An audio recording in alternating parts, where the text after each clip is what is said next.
Assalamualaikum warahmatullahi wabarakatuh.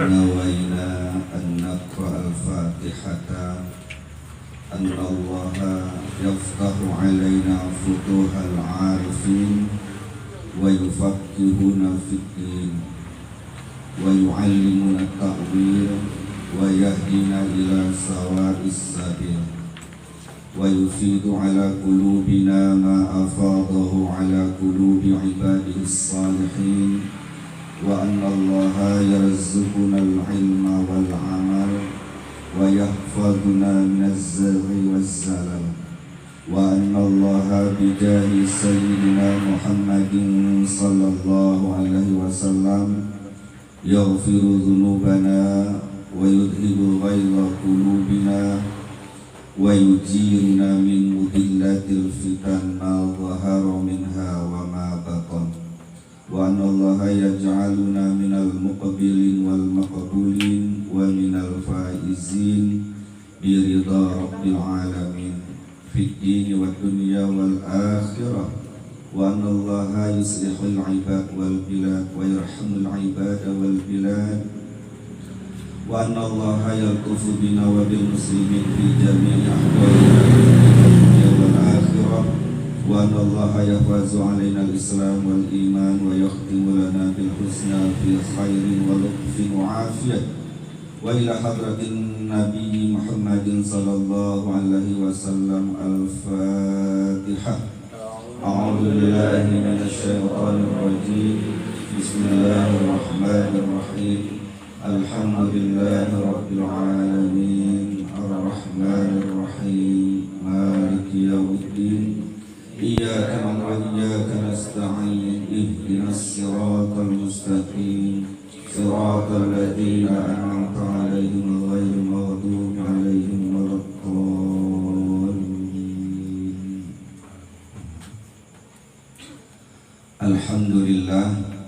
Alhamdulillahilladzi ba'atha nabiyyana Muhammadan rahmatan lil anam wa ikhtassahu bisyari'atin samhatin mustamilatin 'alal hikami wal ahkam.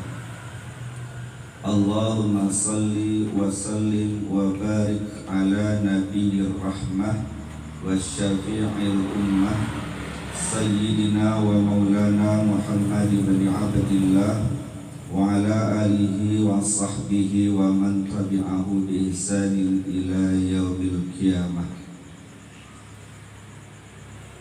Qala as-Sayyid Alawi bin Ahmad as-Saghaf fi kitabihi Majmu'atus Sab'ati Kutubin Mufidah.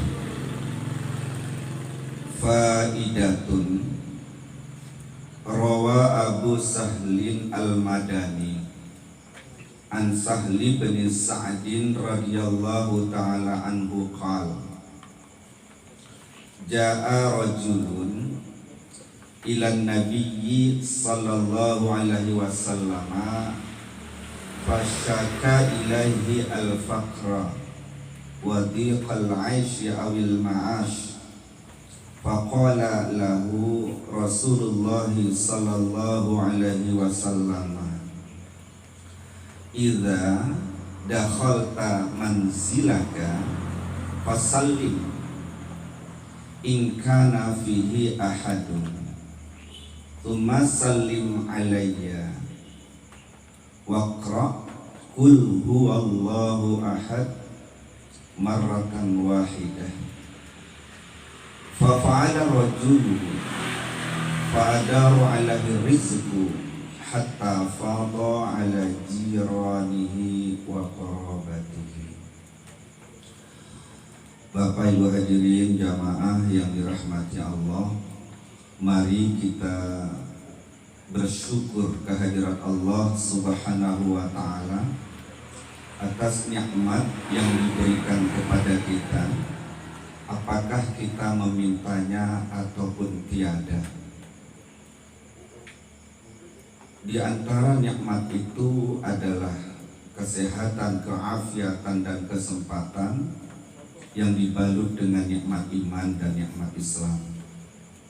Semoga nikmat iman dan nikmat Islam yang terbawa sejak lahir tetap kita nikmati ketika Allah memisahkan ruh dan jasad kita, di mana ketika itu kita mampu mengucapkan kalimat tauhid sebagaimana doa yang selalu kita bacakan, indantihai ajalina qaula la ilaha illallah Muhammadur Rasulullah.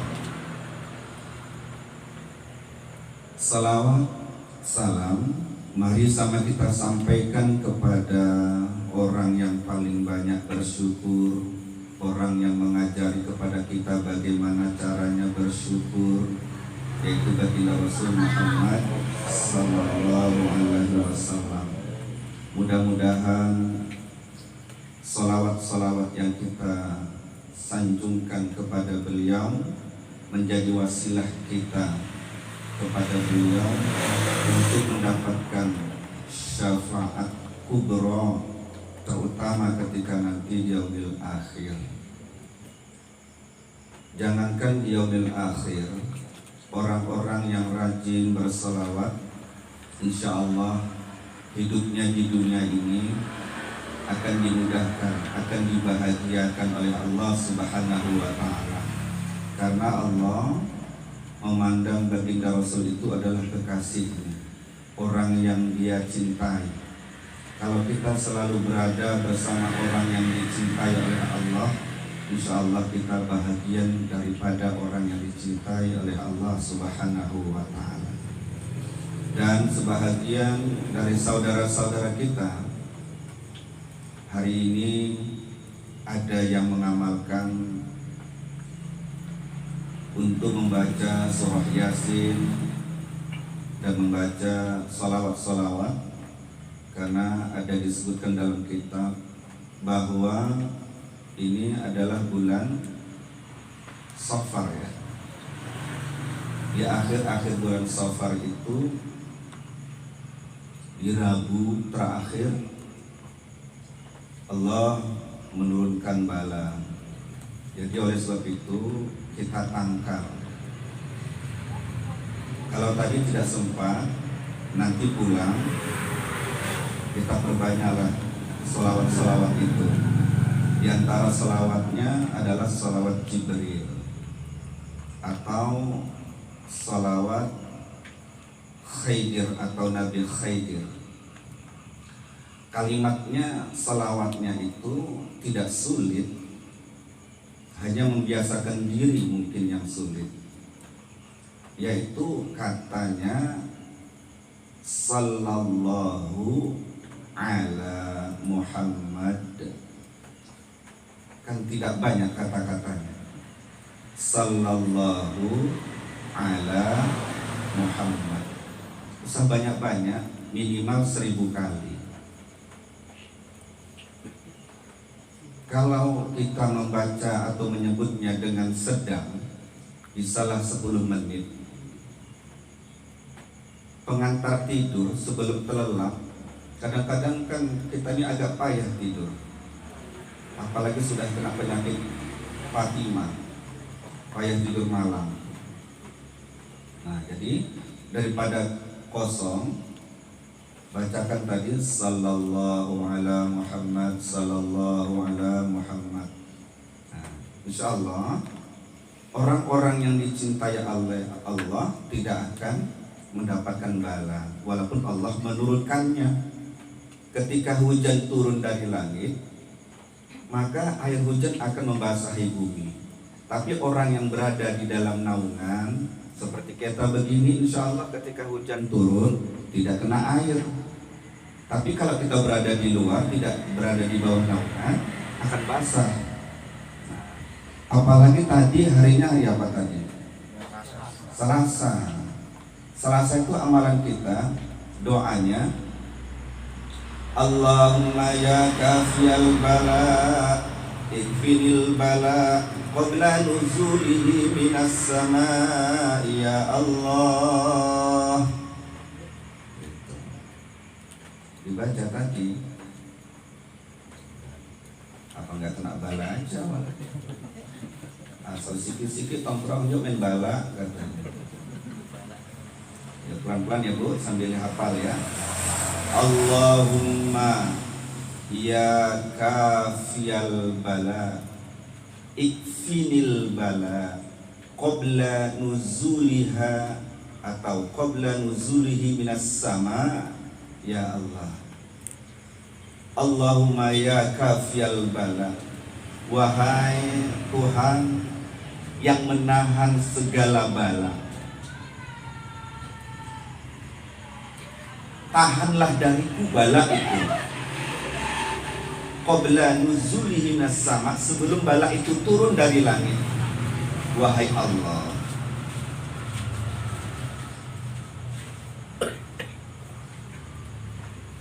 yang turunkan bala siapa? Yang punya bala itu siapa? Percaya nggak kita Allah menurunkan bala? Harus, karena khairuhu wasyarruhu minallah. Itu kan keyakinan kita, yang akibat kita. Namun supaya kita tidak kena terhindar, salah satu di antara yang bisa merubah takdir itu adalah doa.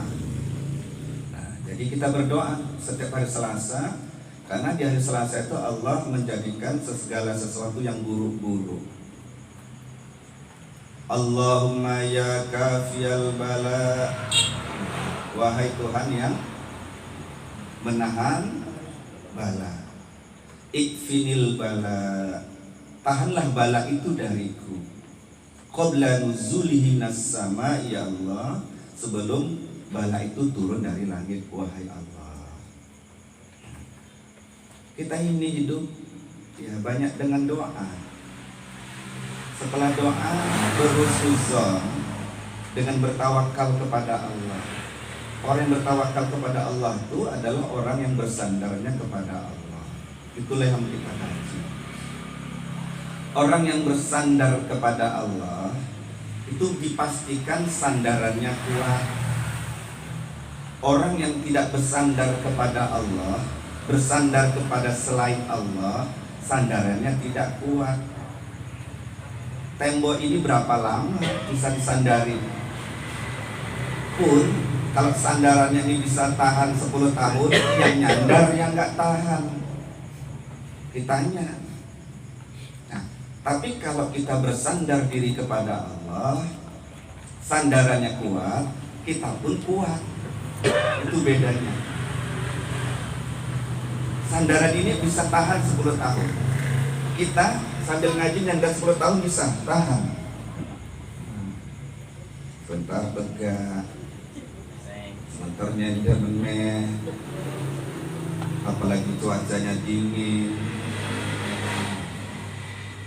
Kalau nyender, udahlah bawaannya kaki selonjor ya Pak ya, matanya narik, bawaannya ngantuk. Kalau ngantuk dalam ngaji, di dalam kitab Tambiul Ghafilin disebutkan itu pacarnya syaitan. Kan enak punya pacar. Siapa pacarmu? Syaitan. Hebat itu, karena dalam Al-Quran disebut. Mana ada nama Saperi disebut dalam Al-Quran? Syaitan ada. Nah, jadi hati-hati. Tapi kalau ngaji masih ngantuk, berarti bersyukur. Kalau ngaji ngantuk, itu bersyukur. Berarti kita dianggap musuh sama syaitan. Jadi kalau gitu nggak ngantuk cuman Ustaz. Mana lebih bagus ngantuk sama nggak ngantuk kalau begitu? Kalau ngantuk berarti kekasih syaitan. Berarti kita dianggap musuhnya. Kalau nggak ngantuk berarti dibiarkan sama syaitan. Tidak. Insya Allah. Malam hari ini dalam waktu yang sedikit kita ingin menata supaya ketika nanti Allah memisahkan ruh dan jasad kita, kita memang pada tempatnya, pada makomnya. Sehingga nanti ketika dipanggil roh kita, memang benar-benar kita ini dalam keadaan tenang.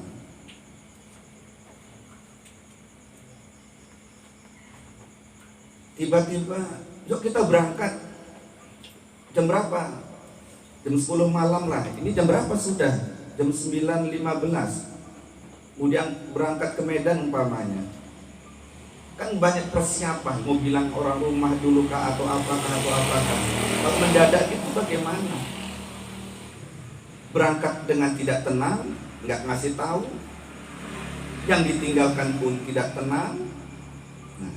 Tapi bagaimana ketika nanti Allah memisahkan ruh dan jasad kita, kita menghadap Allah dengan ketenangan. Yang ditinggalkan pun tenang. Kita mati, bahasa kasarnya itu, menjadi mayit. Kalau kita mati menjadi apa? Mayit. Mayit itu adalah jasad yang ditinggal oleh ruh.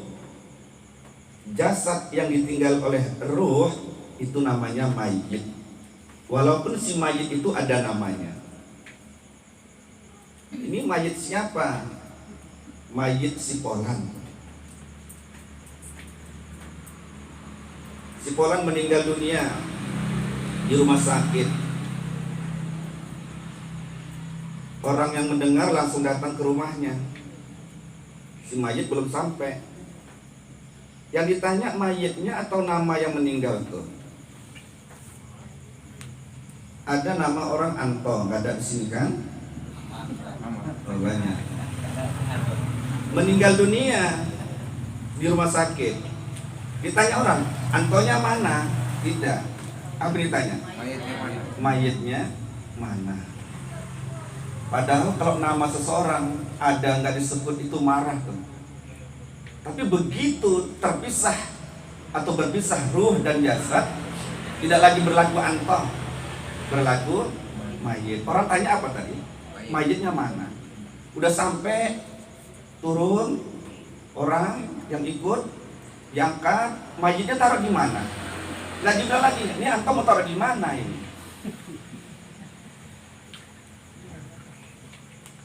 Ketika itu butuh ketenangan. Ketenangan itu nggak bisa datang pada saat itu. Ketenangan itu harus diriyadhah, dilatih dari awal ini. Jadi bagaimana dalam rangka supaya kita itu hari ke hari itu semakin menjadi lebih baik. Nah, kajian keilmuan kita praktekkan lewat amal ibadah. Kita beribadah itu karena punya keyakinan dalam ilmu tauhid. Menyempurnakannya dengan akhlak. Bahasa lainnya tasawuf. Banyak orang berilmu, kemudian diamalkan dengan ibadah, tapi karena tak bertasawuf, tak berakhlak, tak mentaksir, tak membekas ibadah itu. Aku sholat katanya. Aku baca Quran. Aku berzikir. Tapi kok hatiku tetap galau.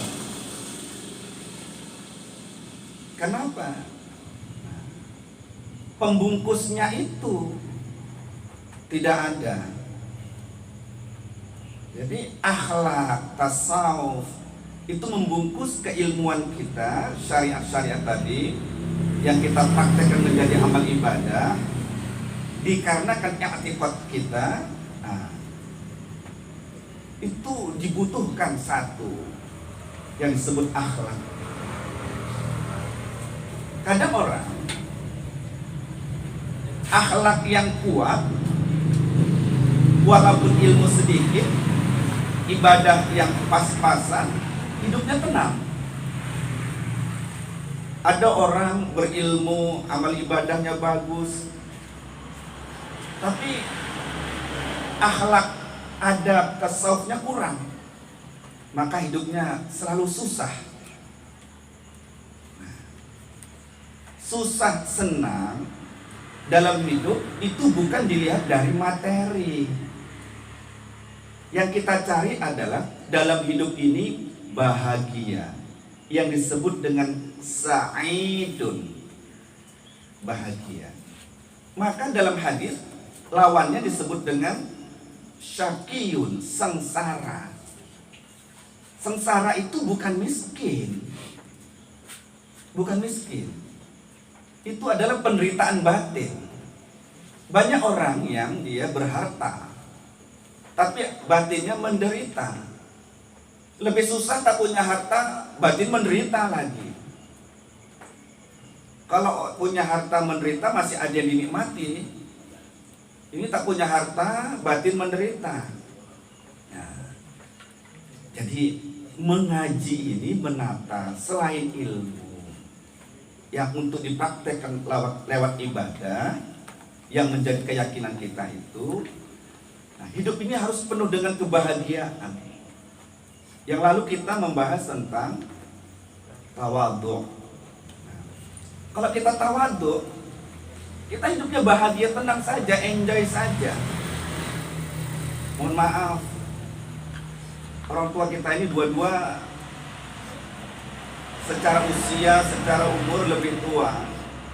Hari ini duduk di bawah, saya masih lebih muda, duduknya di atas. Kalau tidak menerima dengan ketawaduan ini susah. Ini. Tapi karena ketawaduan, maka tetap bahagia, tetap tenang saja, bukan merasa tidak dihormati. Hari ini sedikit kita akan suntikkan, memperbaiki diri agar kita itu selalu bersandar diri kepada Allah, menyerahkan segala sesuatu itu kepada Allah. Kita percayakan urusan kita kepada Allah. Makanya Allah itu disebut wakil kita. Kan luar biasa itu. Urusan-urusan awak serahkan kepada siapa? Allah. Kalau kita serahkan urusan kita kepada orang lain, biasanya orang lain itu kan jadi wakil kita tuh kan. Menitipkan sesuatu kepada Allah sempurna. Kalau kita titipkan sesuatu kepada makhluk, maka akan hilang kesempurnaannya. Yang harus kita tawakalkan kepada Allah itu cukup banyak dalam kehidupan ini. Tapi satu di antara yang banyak itu, yang selalu mengganggu kehidupan kita, itu adalah masalah rezeki. Ada yang tidak galau dengan masalah rezeki. Besok makan apa? Bulan depan anak mulai bayar uang sekolah. Terus kalau sudah urusannya pakai duit begitu tuh. Karena kita selalu membayangkan rezeki dengan makna sempit itu duit. Dan itu memang bahagia daripada rezeki. Sehingga ini yang sering menjadikan kita membuat tidak tenang. Tidak tenang. Jadi kalau urusannya rezeki, ini kan rezeki yang megangnya siapa? Allah. Kita serahkanlah urusan rezeki kita kepada Allah. Jangan awak yang memikirkan rezeki awak. Kalau awak yang memikirkan rezeki awak capek. Karena itu bukan urusan kita. Urusan kita adalah menikmati rezeki yang datangnya dari Allah.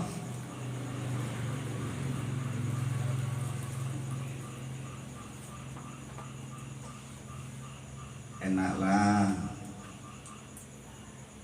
dia banyak ilmunya, bisa ceramah sini dikasih orang duit,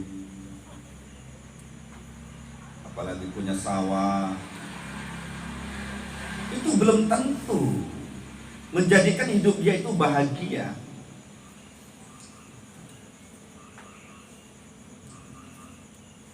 Saya malam hari ini membuka sebuah kitab Majmu'atus sab'ati kutubin mufidah, kumpulan 7 kitab yang membawa faedah, membawa manfaat. Satu di antaranya pembahasannya malam hari ini sederhana saja, yang sudah biasa kita lakukan. Saya ambil dari sebuah hadis dalam kitab ini ya. Nanti kita tinggal simpulkan.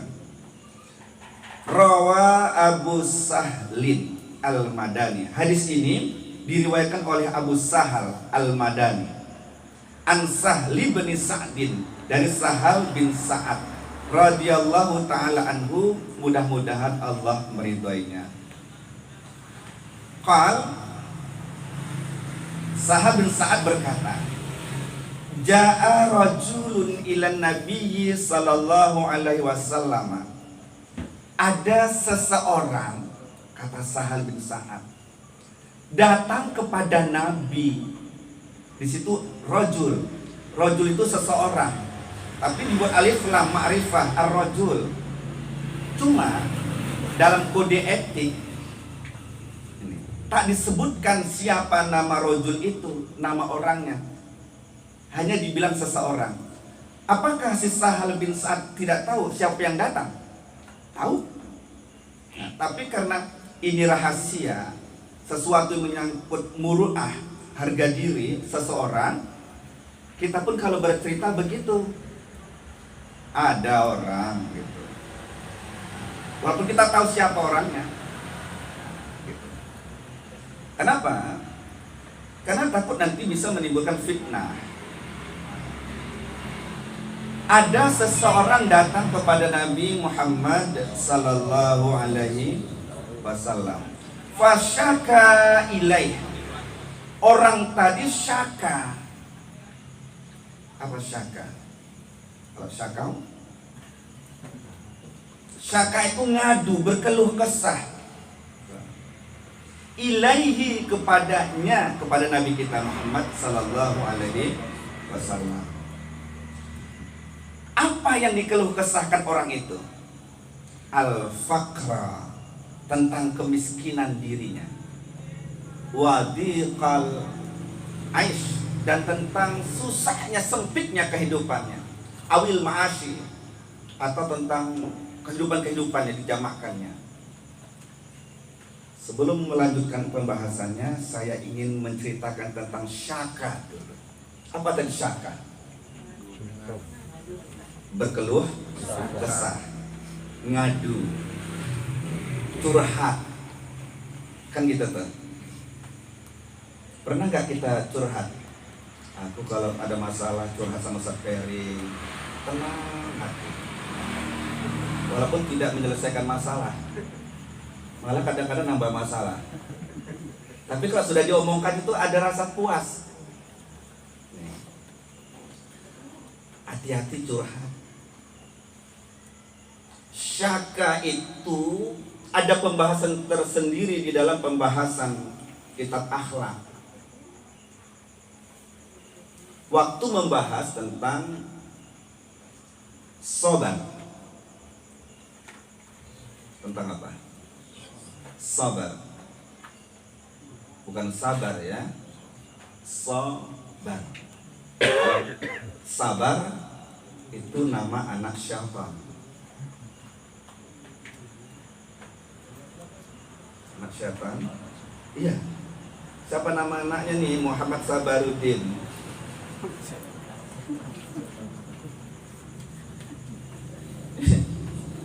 Sabar itu nama anak setan. Lihat di dalam tafsir Al-Qurtubi, ketika Allah membicarakan bahwa setan itu juga seperti manusia berkembang. Jadi punya anak.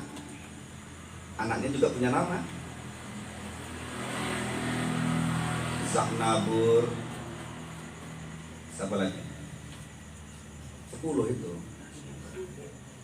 Satu diantaranya Yasin. Sabar. Kami berharap kepada seluruh kaum kerabat yang ditinggalkan oleh almarhum untuk bersabar.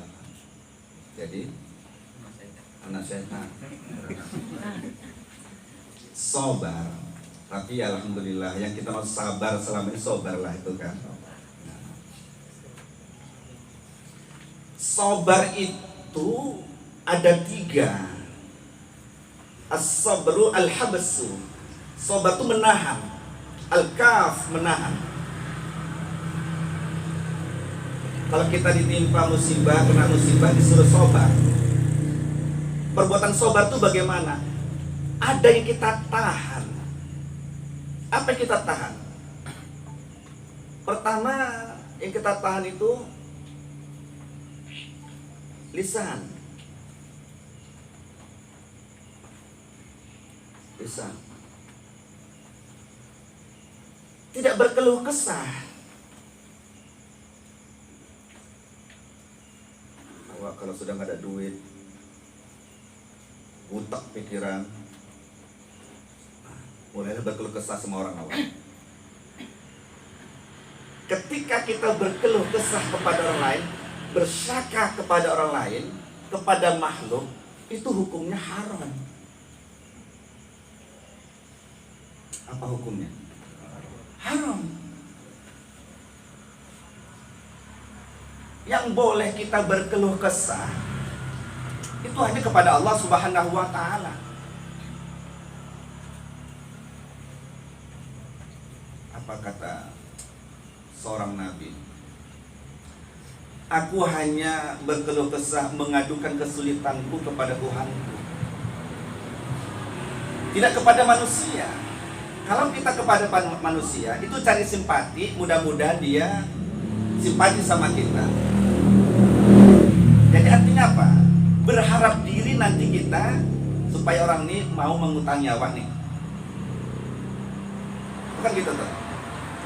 Nah, berarti ada pengharapannya bukan kepada Allah. Kepada siapa pengharapnya dia? Kepada makhluk.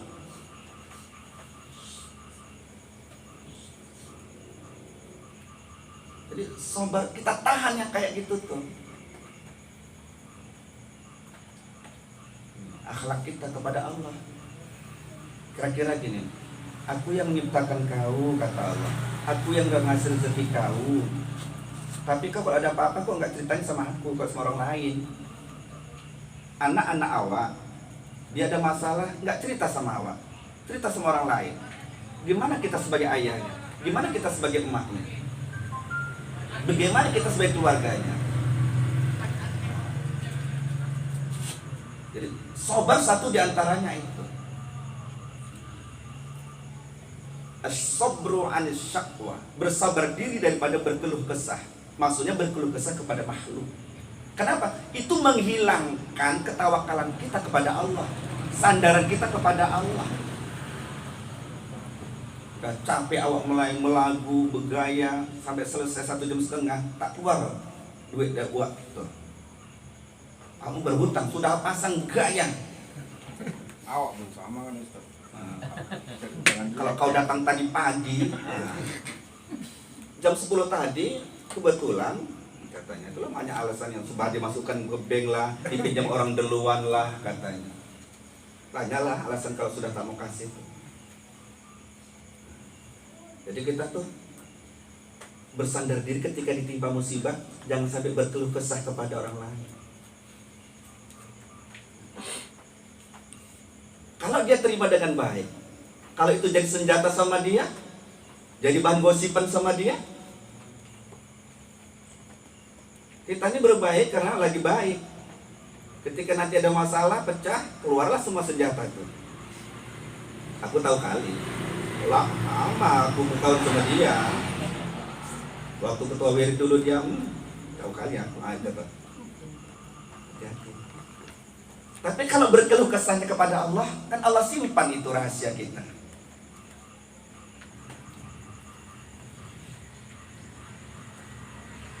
Boleh berkeluh kesah kepada makhluk? Jangan. Haram. Apalagi sampai menghilangkan ketawakalan kita, bersandar kita kepada Allah. Nah sekarang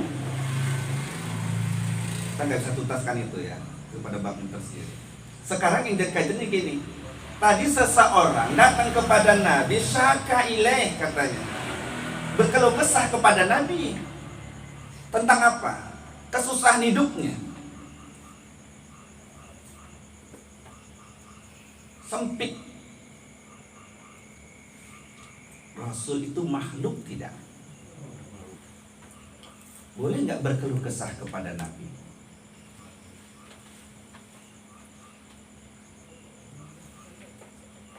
Halo? Tidak boleh. Tidak boleh. Tapi ini orang melapor sama Nabi, cerita kepada Nabi. Kalau bercerita, berkeluh kesah kepada Nabi, boleh. Kenapa? Nabi insya Allah amanah, tidak akan bercerita kepada siapapun. Lah ini kita kok tahu, bukan Nabi yang cerita Sahal bin Sa'ad. Satu. Yang kedua, Nabi itu syari', setelah Allah, pembuat undang-undang, pembuat hukum. Jadi tidak ada masalah.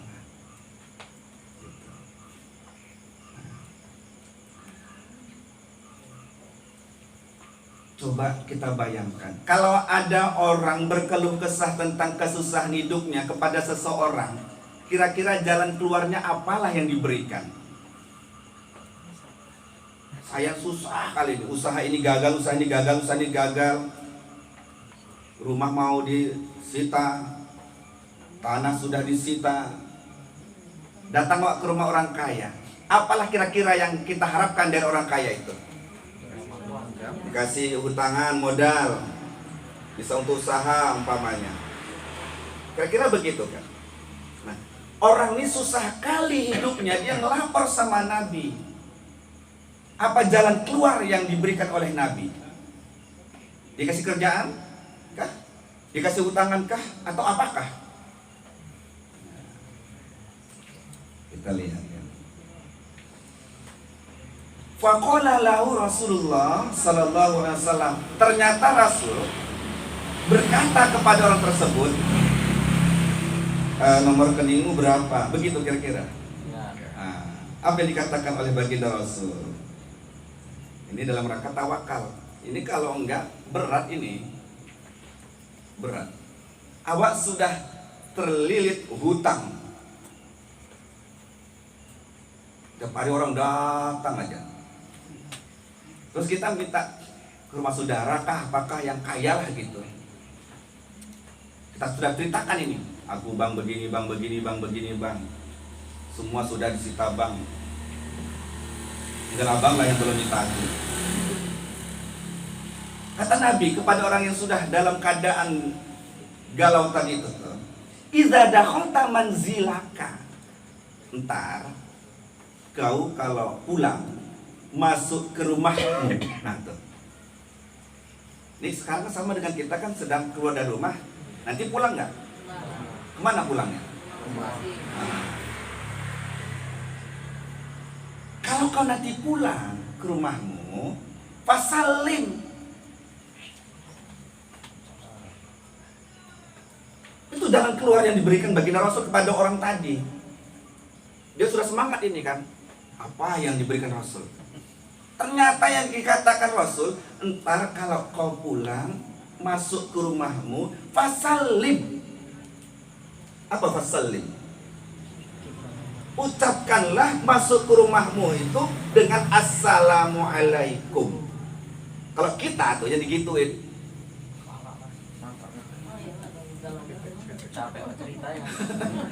cuma disuruh ucapkan assalamualaikum, suruh makan. Kalau itu aku tahu. Aku bukan butuh itu, bukan butuh ceramah, butuh nih untuk menyelesaikan hutang. Kan begitu tuh kan? Nih. Karena dia memandang rezeki ketika itu yang bisa menyelesaikan masalahnya kalau dia hutang duit. Rasulullah ternyata tidak kasih dia duit atau kasih usaha.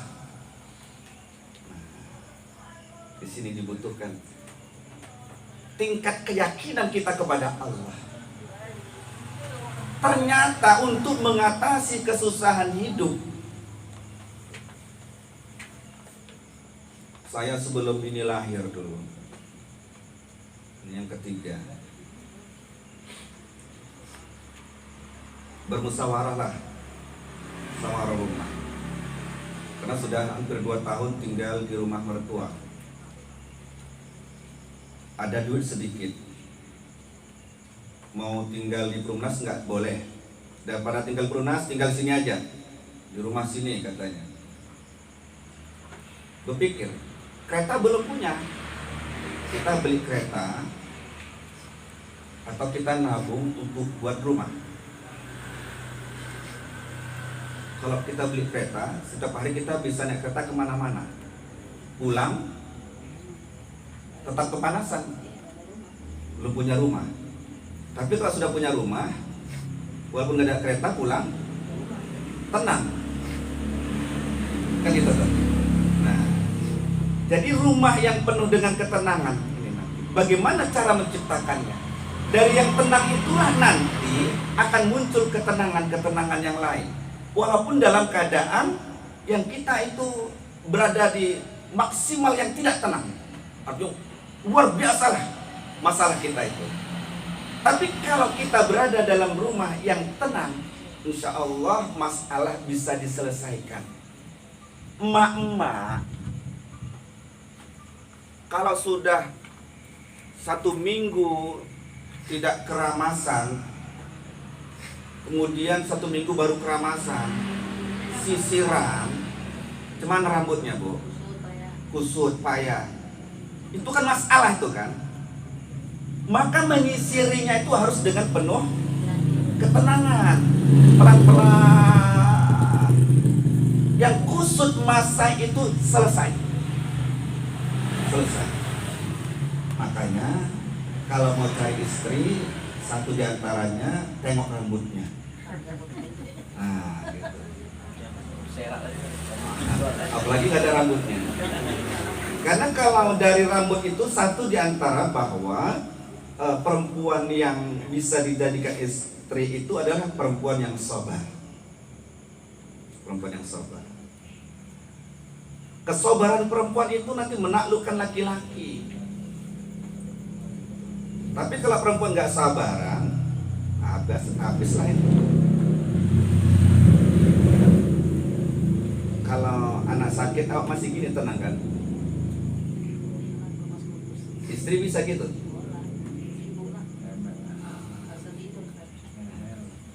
Jadi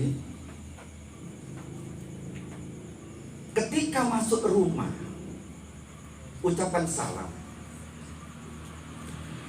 Selama ini Allah sudah mengucapkan salam, tapi masalahnya kok banyak kali? Karena salam kita belum benar.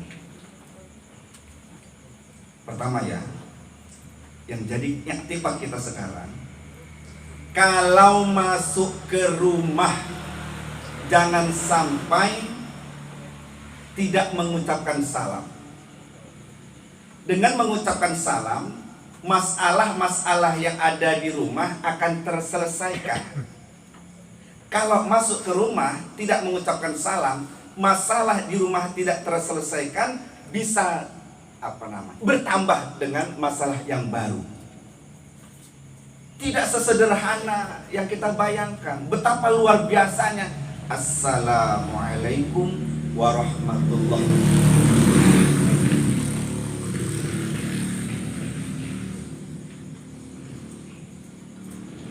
Awak masuk ke rumah orang salam. Salam itu kan doa. Semoga selamat sejahtera kalian ya, awak bilang. Amin, kata orang dengar. Sejahtera orang itu. Awak masuk ke rumah sendiri, tin tin tin tin. Orang rumah belum bangun juga. Tin tin tin tin, belum juga bangun. Panjang leksonnya, tin, baru hidup lampu, tek, udah bangun. Begitu buka pintu, lama kali itu buka pintu katanya. Bukan assalamualaikum. Akhirnya apa tuh? Awak masuk dan marah, istri pun marahlah. Masalah baru timbul kan? Padahal itu tadinya nggak ada masalah.